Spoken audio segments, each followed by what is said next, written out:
I'm going to bring the Jubilee up, and I've got the swinging drawbar to put on it. We put one on the 8N together a few months ago, and I've got another one to put on here. It's pretty much the same thing. Could have some issues with the drawbar on the 8N, whereas the holes on the front base mount of the drawbar itself didn't line up with the holes on the tractor. So is that a one-off? I don't know, but I've got another one we're going to put on here, and we'll find out if the holes are correct on this one as well. The first one I'm pretty sure came from Tractor Parts ASAP, and the second one came from it came from Steiner's. So two different places, probably the same parts because everybody gets their stuff from basically the same place anyway. But we'll see if this one's a one-off or if it also does not fit. So stick around for a few minutes and we'll put that swinging drawbar on this tractor. Why would you want to put a swinging drawbar on a tractor? Why not just put a flat drawbar on the 3-point hitch? Well, a couple of reasons. Number one, the swinging drawbar, it gives you the ability for a tighter turn because it'll actually swing inside, or you can pin it. It gives you a longer drawbar that sticks out, so your point, instead of being right behind the wheels, is out a little bit further, so it allows you to also turn sharper. Additionally, in order to really have a safe drawbar on a 3-point hitch, you need the vertical stays that they hook in front by the fenders.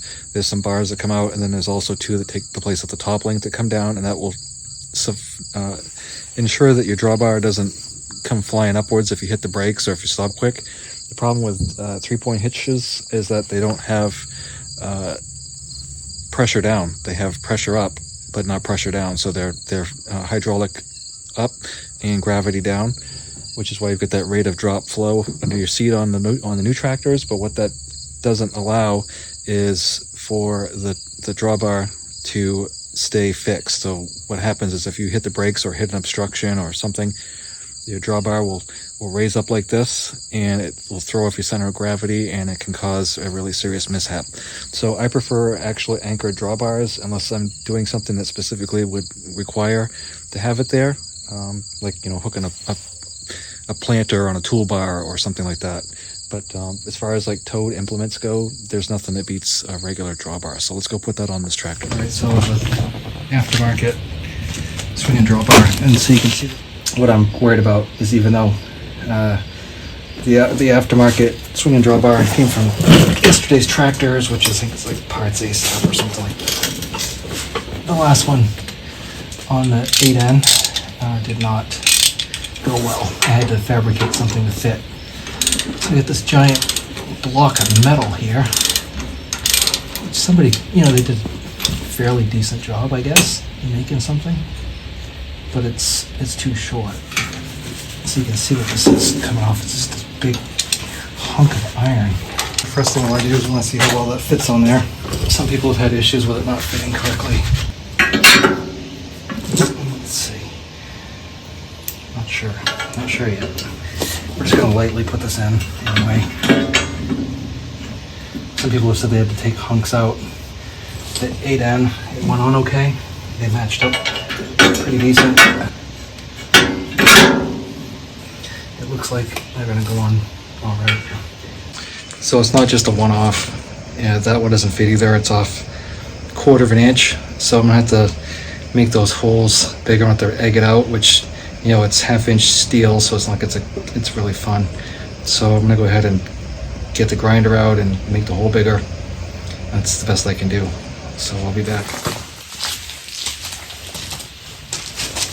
The old check chain was kind of messed up, and I had to take the torch to get the bolt out, so that took a little bit. I tried cutting it off with the Sawzall, but I think these are like grade 8 or something, so I ended up taking the torch to it, and I was finally able to get it off.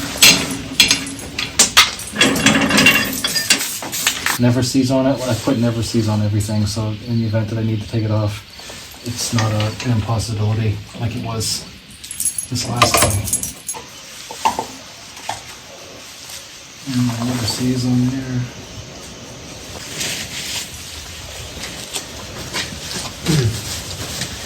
So while I won't swear to it 100%, I will say that this is 2 of these drawbars I've put on, and 100% of them I've had to fabricate something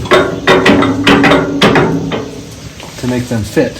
side-to-side spacing for the bolts to go into the frame of the tractor are correct, but the front to back, they're off 3/8, half an inch, something like that. Quite a bit. Enough so that, you can't get the bolt in there. It's not even possible. And this is a swing-in drawbar, which means if you pull these pins out, this drawbar will swing, so it kind of makes the turning radius of an implement shorter. But usually with swing-in drawbars, I don't use the swing. I usually fix it fast. If you get under here and look at the anchor point, I'll unhook it again and show you. There's two positions to put that center pin through.